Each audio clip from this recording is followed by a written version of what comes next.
இங்க இருக்க நிறைய பேர் நல்ல ஃப்ரெண்ட்ஸ் எல்லாம் பேசுறீங்க எல்லாருமே திருப்பி ஒரு கிட்டத்தட்ட 3 years 4 years கழிச்சு மீட் பண்றேன் and feel very happy and proud to meet everybody sir. Thank you so much. And first thing அப்பா பேசும்போது கொஞ்சம் எமோஷனலாக பேசினாங்க.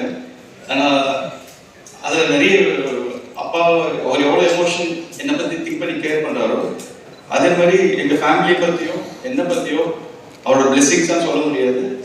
நிறைய இண்டஸ்ட்ரியில் நிறைய பேர் நிறைய ப்ரௌடாக ஃபீல் பண்ணி பேசியிருக்காங்க. ஒரு சின்ன மூமெண்ட் வந்து நடுவில் டைரக்ஷன் பண்ணக்கூடாதுன்னு ஒரு கிட்டத்தட்ட ஒரு 8 years கேப் எடுத்தது.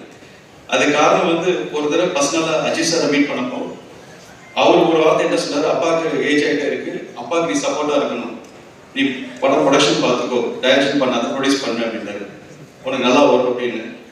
அந்த ஒரு செகண்ட் எதுவுமே யோசிக்கல. சரி இவ்வளோ பெரிய ஸ்டார் நம்மளை பற்றி யோசிக்கிறாரு, அப்பா பற்றி யோசிக்கிறாரு சொல்லி நான் டக்குன்னு அந்த செகண்ட் டைரக்ஷன் டெலிட் பண்ணி ப்ரொடக்ஷன் ஸ்டார்ட் பண்ணாச்சு. நான் ஒரே ஒரு வார்த்தை கேட்டேன், சார் பண்ணலாம் சார், பட் இந்த மாதிரி ப்ரொடக்ஷன் பண்ண இது பண்ணா ரெகுலராக டேட்ஸ் வேணும், ஹீரோ வேணும்னாரு.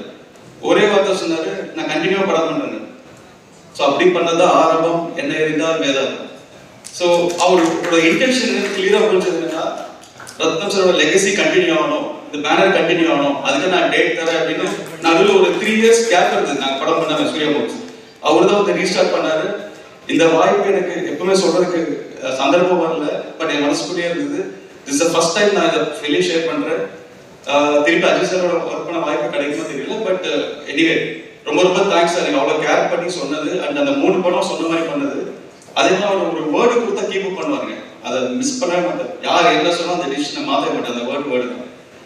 அதே மாதிரி திருப்பி அதே ஜர்னி முடிஞ்சு ஒரு ரிப்பீட் மோட்ல வர மாதிரி ஒரு 8 years கழிச்சு நான் பவன் சாரை மீட் பண்ணப்போ பர்சனலாக பவன் சார் சொன்ன ஒரே வார்த்தை, ஜோதி எனக்கு ரத்னம் சார் ரொம்ப ரொம்ப பிடிக்கும், நான் எல்லாம் என்னோட ஃபேன், நான் அவருக்கு ஒரு ஃபேன், அவரோட லெகசி கண்டினியூ ஆகணும், அதுக்காக தான் இந்த வாய்ப்பு உனக்கு தரேன் ஒரே வார்த்தை சொன்னாங்க.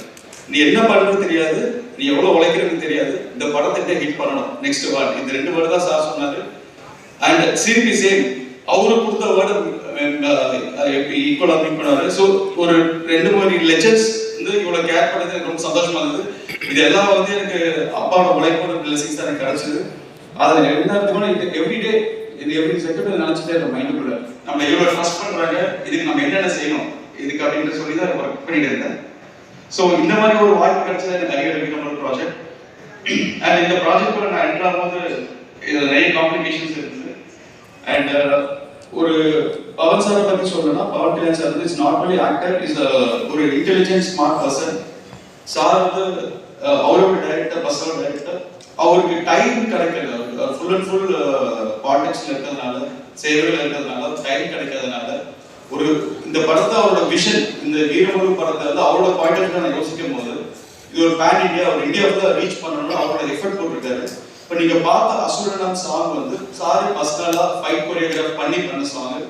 அந்த ஒரு ஃபைட் மட்டுமே ஒரு 60 days எடுத்துப்போம், 60 நாள் எடுத்த ஃபைட் அது. அண்ட் அந்த அளவு ஒரு பர்சனலா உழைப்பு போட்டிருக்காரு. அவருக்கு பர்சனல் மார்ஷல் ஆர்ட்ஸ் தெரியும்.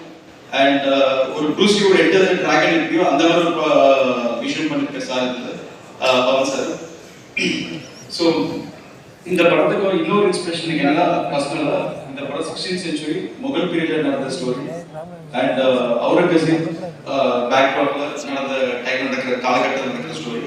அண்ட் இந்த காலகட்டத்தில் அவுரங்கசீப்பா பிளே பண்ணது பாபி டியோல் ரோல். இதில் பாபி டியோல் பிளே பண்றாங்க. ஸோ ஒரு நாள் இந்த கதையை எப்படி கொண்டு போகணும், இது என்ன சொல்ல